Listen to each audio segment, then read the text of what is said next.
Here at the Empowerment Zone, we believe in service and in leadership. It's so important that each of us be involved in our communities, in our nation, and in our world in solving social challenges and making an impact. And that is why I'm so excited that we are talking about service leadership today. And we have Dr. Adriana Ayala as our featured guest today.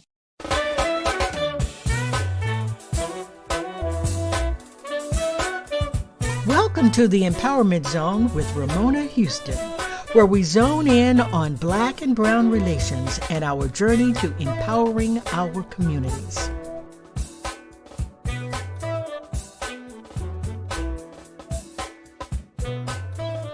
Dr. Ayala is working at the Chicana Latina Foundation, where they provide scholarships and leadership development to Chicana Latinas in higher education. Adriana has more than 20 years of experience in higher education. She has taught at the community college, four-year university, and high school levels. Besides teaching history and ethnic studies, she has extensive experience as an administrator, having served as vice provost, department chair of liberal studies and general education at the National Hispanic University, and interim dean at student success at Evergreen Valley College. She is proud of having served as a professor and an administrator at the National Hispanic University in San Jose, a historical institution and one of its kind west of the Mississippi. Dr. Ayala believes in guiding the next generation and has mentored many young women and men, helping them to find their voice and their place in the community. Dr. Ayala's educational accomplishments include PhD in history from the University of Texas at Austin. She is one of my classmates. An MA in history at the University of Texas at Austin, and a BA in history with a minor in ethnic studies at the University of California at Berkeley. And her research interests include borderlands histories, ethno-racial relations in the U.S., and Chicano-Chicana history. She is a former board member of the Chicana Latina Foundation, a member of Mujeres Activas en Letras y Cambio Social, which is also called MOX, where she served 2 terms as national chair and member of other national organizations in history and Chicana studies. Welcome, Dr. Adriana Ayala, to the Empowerment Zone. I'm so happy to have you. Hey, Ramona, I am so happy to be here with you. I love your show, your podcast. As I've said before, I've listened to it while I'm on the elliptical machine, doing some exercise. I'm just here to very happy to be here with you. Yeah, I am really happy to have you, one, as my friend, first of all, and then as my classmate at the University of Texas at Austin, where both of us were very supportive of each other and affirming of each other and making sure that we completed our PhDs at the University of Texas and in the Department of History. So I'm happy to have you as a classmate. And then I'm extremely delighted to have you just as a woman who's making an impact in the world, working for the community and really making an impact on individuals and the institution of Chicana Latina Foundation and just all the work you're doing. So thank you so much for accepting my invitation and coming to talk to us about service leadership. But before we get into our conversation, I want you to just tell us a little bit about yourself. I always like for my audience to get to know the people personally who I am interviewing, and just to hear a little bit about your background and your professional trajectory and how you got into the work you're doing now. All right. Well, Ramona, first let me say again that I'm very humbled when you asked me to be here. Like I said, I'm a fan of the Empowerment Zone, and we need more Doctora, Ramona Houston's here because this podcast is just so important, and it's inspired me. So muchas gracias. Let me see. I'm a queer Chicana from East LA, first generation, and a daughter of Mexican immigrants.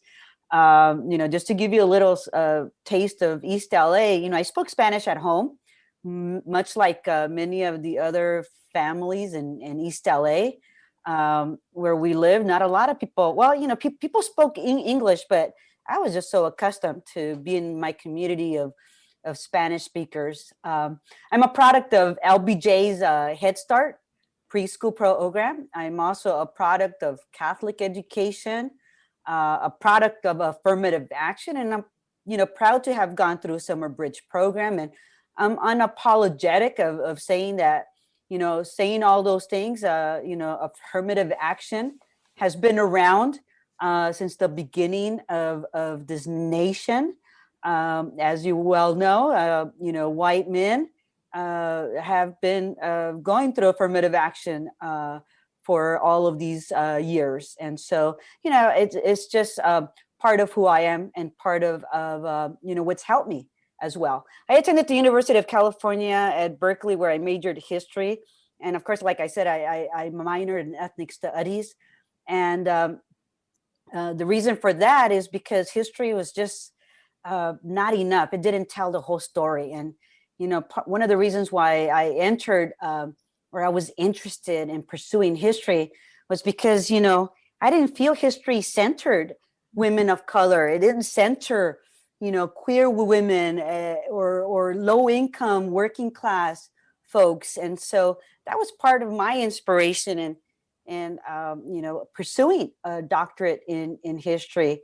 And where we met at the University of Texas at Austin. And I was so fortunate to also work, you and I have a similar trajectory, Ramona, where we both worked at historically, significant universities. Mine was a National Hispanic University, and we actually took after the historically Black colleges, and also Yeshiva University. But, the focus was on getting underrepresented groups, women, to go into higher education and succeed. And so I was very blessed to have been in that trajectory because that was my calling. I mean, I just felt that teaching, Latinos, Latinas, African Americans, women, was part of the reason why I got my doctorate. Again, I wanted to center us in history, and it makes truly a big difference when you have a person of color be your professor.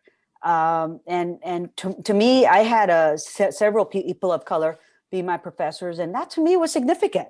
It shaped who I was. It inspired me, and it just proved that si se puede, it can be done, because I saw models in front of me, not very many, but I did see models in front of me that got it done, that loved their work, and that countered what I saw or what we saw oftentimes in higher education.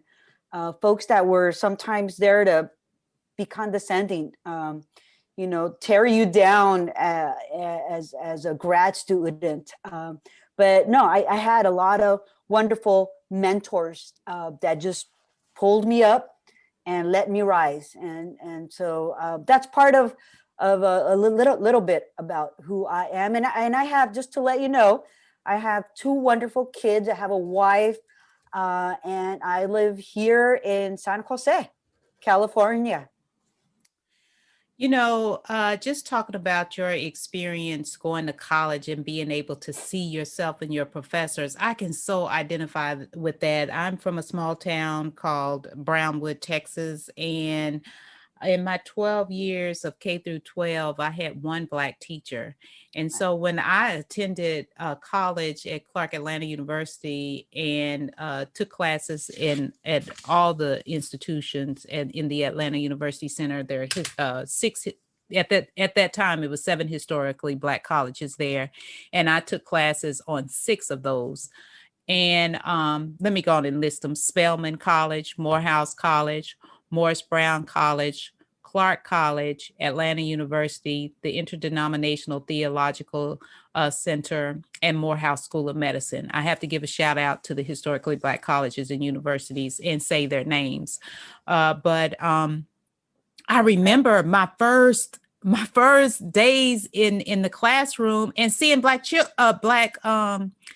professors. I was just staring at them like, I mean, I can still see one of the math teachers walking around with a pipe, and I was just so intrigued. But it's something about being able to see yourself, and you talking about in your professors, and you talk about how those professors really elevated you and helped you to see that you could also be a professor. Exactly, Ramona. And I owe it to, I mean, it's just like yourself. You migrate to professors that look like you. I mean, I took a Chicano literature class. That was, met one of the requirements. I could have taken Shakespeare, literature, what have you, but I chose specifically Chicano because I wanted to see other folks that look like me and be inspired that way. And I'm so glad I did, because I met, like, for example, my professor, Shari Moraga at UC Berkeley, that just being in her class, it made me giddy. It made me, like, just proud of what she was doing, and proud of everybody that was in that class with me, that yes, we were going to get through this, that yes, we were going to learn to write. And so we did. Mm-hmm, mm-hmm. And then look at you. You went to, is it Hispanic University in San Jose, and taught and was an administrator. And so you were influential in the next generation of students. And I have to say, Ramona, that yes, I loved, I had my calling there. It was a wonderful university that really helped get the students through that they weren't successful perhaps at big universities, so they came to the National Hispanic University, or they did very well in high school and they went to the National Hispanic University, and so they knew the power of going to a university that believed in them, and that our motto was "Si se puede," and yes, it can be. It can be done. Unfortunately, Ramona, that university closed in 2014. It was just not sustainable, unfortunately, and it just tears my heart. And I grieve to this day that we lost such a treasure of a university. And that's why these historically Black colleges are so key, so important. And I am so glad that you named their name, because we need to name them. We need to support them, and really push them to succeed, because we need them. Mm-hmm. And these institutions are so unique in their purpose, in their vision, in their mission, in making students, like you stated, people who are high achievers, as well as those who just need their potential ignited. These institutions are extremely valuable in promoting and ensuring the educational success of students of color, particularly African American and Latino students. Exactly, Ramona. So let's talk about service leadership, your topic, and what your concept is of service leadership. And also, I'd like to talk about your work at the Chicana Latina Foundation as well. But just give our audience a concept of how you define service leadership and what we need to do to be better servant leaders. Well, before I do, let me just, you and I are so similar in that, we're both taught and served in administrative roles, and now we kind of shifted. Now I'm the executive director of a wonderful organization called Chicana Latina Foundation. And it's actually an organization that I was a board member for about 6 years. And even before that, Ramona, when I was in undergrad going to grad school, I actually applied for the scholarship and received it in 1993. So I'm a CLF alumna as well. And so you and I are both doing service leadership in our work that we do, and that we have been doing. But, the definition for me of service leadership is that as we rise, that we work with the next generation and have them rise with us, and train them to embrace their voice, who they are as Chicana Latinas, to be proud of their ethno-racial heritage, to be proud of their language. And so we teach them in the Leadership Institute to embrace their narrative, to talk about their story, because it's through our story that we gain that confidence, that we know who we are, that we don't deny how we're shaped and made, and we're come from working class, we're queer women, we're straight women, that we come from, I mean, for me it's Catholic backgrounds, and so all of that, it's shaped who we are. And it's important to embrace it, to be authentic, and to own most importantly your story. And so that's what we do in the leadership development component. And of course, we have all of these workshops where we have trained professionals that look like them to give talks about the demographics of Latinas, that talk about how important it is to have an accent, to own your language, and how important it is to know more about leadership and what it means, how to be civically engaged, and what does that mean. And so we do all that in our Leadership Development Institute. Of course, underlining all that, we know that partnerships are important, that building relationships are key, that cultura cura, meaning that culture cures. And that's one of our underlying concepts, ideologies, when we work with this leadership component. And so part of the leadership component is service, right? Service means taking care of others, of course, but your community, to be responsive, be accountable for your community. That as there's the idea that to whom is given, much is expected. And that is so true. We have been so blessed and given so much by our education, by our families, our strength, and our culture, that we need to have that responsibility and accountability to give back, to train the next generation of conscientious leaders. And I do stress conscientious leaders. We just don't want any kind of leader. We want leaders that will give back and are responsive to that. And of course, part of being, service leaders, and that's, I had a talk with one of my colleagues to, what is the difference between service leadership and servant leader?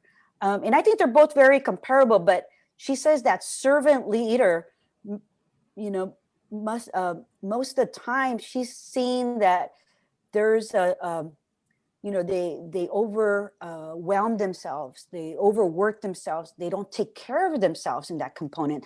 Service leadership also means that there's that wellness where you need to take care of yourself, whether you exercise, you have this meditation, so that you don't burn out, so that you can be around for the next generation. Wow, I've never heard anyone distinguish between servant leadership and service leadership, and saying the importance of in service leadership is making sure that you have that balance, that you take care of yourself. Congresswoman Maxine Waters, I saw her years ago somewhere, I don't know where, some conference. And this had to be early 2000, 2001, 2002. And she was talking about health. And she was saying how important it is to take care of your health because you can't be a leader if you're sick. Exactly. And so I like this idea about service leadership, Mhm. and you distinguishing between the two. I want you to expand about your on your definition of conscious leaders with consciousness. What do you mean by that? And can you expand on that for our audience? That we don't want to develop just any kind of leaders in our community, but people who have a level of consciousness. Right. We've been through education, we've been active in organizations, um, and we've seen conscious leaders all around us. Those that serve in this community-based organizations like the board that we have in Chicana Latina Foundation. Um, I see them as conscientious leaders. Those that it takes a lot to serve on a board, especially one that is very active, right? Mm-hmm. That requires a lot of work from you. It's not just a rubber stamp. No, we want them to participate, and so part of conscientious leaders is knowing what's around you, knowing that, hey, we need to maintain vigilance about racial and gender equity. We need to be vigilant that it is maintained. Um, and if people are being racist or sexist or homophobic or classist, that it's our responsibility, right, to speak up, because we've been blessed and given that privilege to be where we are. And so that's a conscious leader for me, one that is just vigilant, and that puts themselves on the line. And I struggle with that too. I mean, I'm not perfect. There's been times that I feel that I should have said something, and I feel like I was silenced because it was just a shock somehow, right? And so I don't know if you've been there. I mean, Mm-hmm.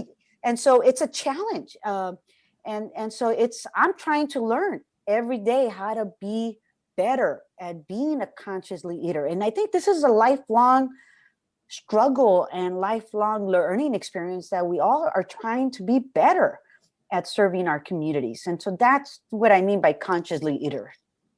Yeah, thank you for that definition of why it's so important to be a conscientious leader is because you're put in places of service so that you can be an advocate, so that Yes, you can speak up for people who don't have a seat at the table, exactly. or who have been silenced, their voices have been silenced in any type of way. That is your responsibility as a servant, serve in service leadership, to make sure that your voice is heard and that other voices are heard through you. Exactly.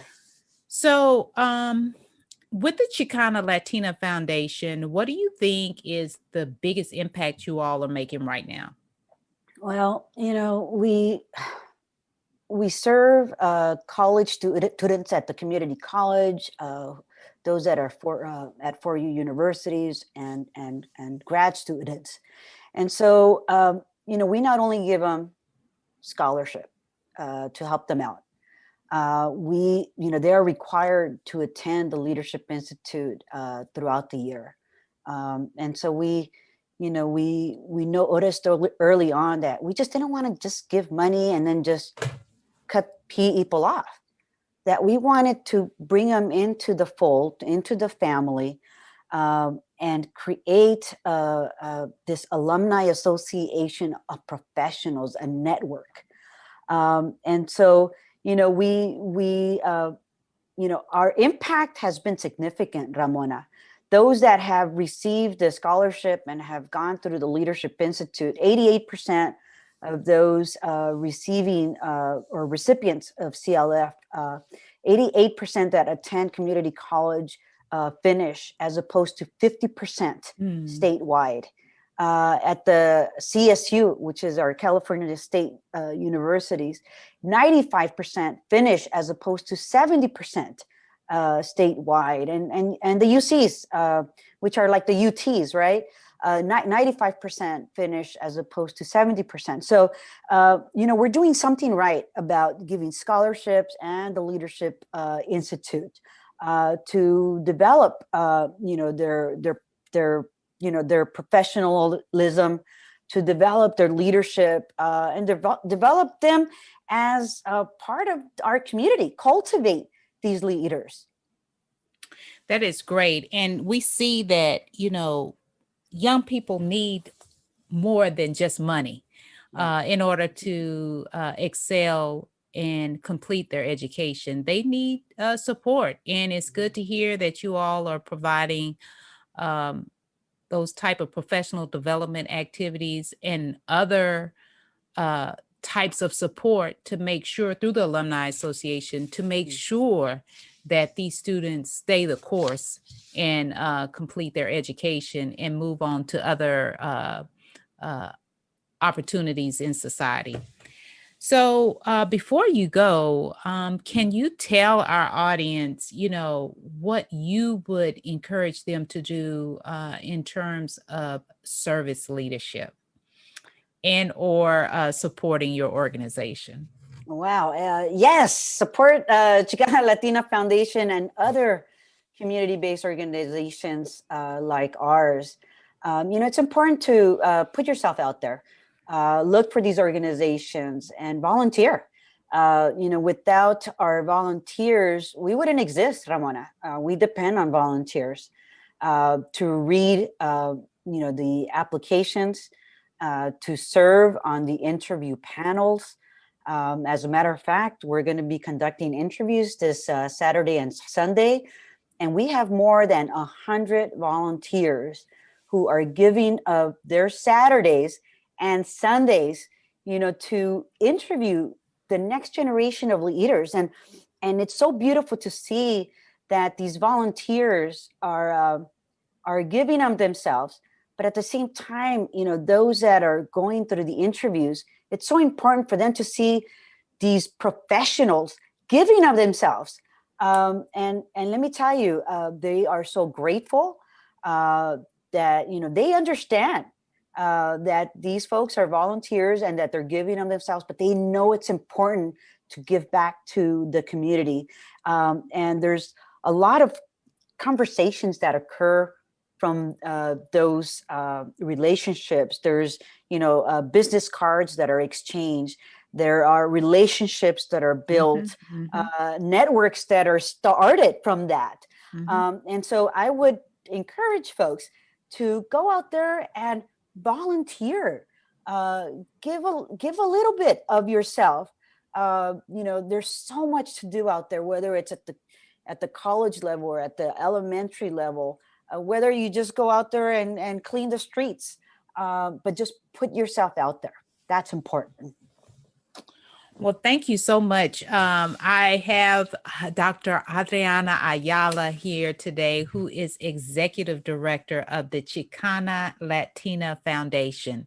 And so we are so happy to have you here on the Empowerment Zone. Now, if any of our audience wants to get in contact with you or learn more about the Chicana Latina Foundation, how would they do so? They can go on our website and, they can find me there and communicate with me. I believe my email is there. Sounds great. Well, thank you so much again for coming here on our show. And we look forward to having you again soon. Thank you, Doctora Ramona Houston. Abrazos y besos. Igualmente. A special thank you to the incredible team of the Empowerment Zone. Terry Gully, theme song. NADWorks, digital support, and of course, our featured guest. If you enjoyed my podcast, please subscribe. We are on all of your favorite podcast platforms. Be sure to rate us on Apple Podcasts too. Thank you for your continued support.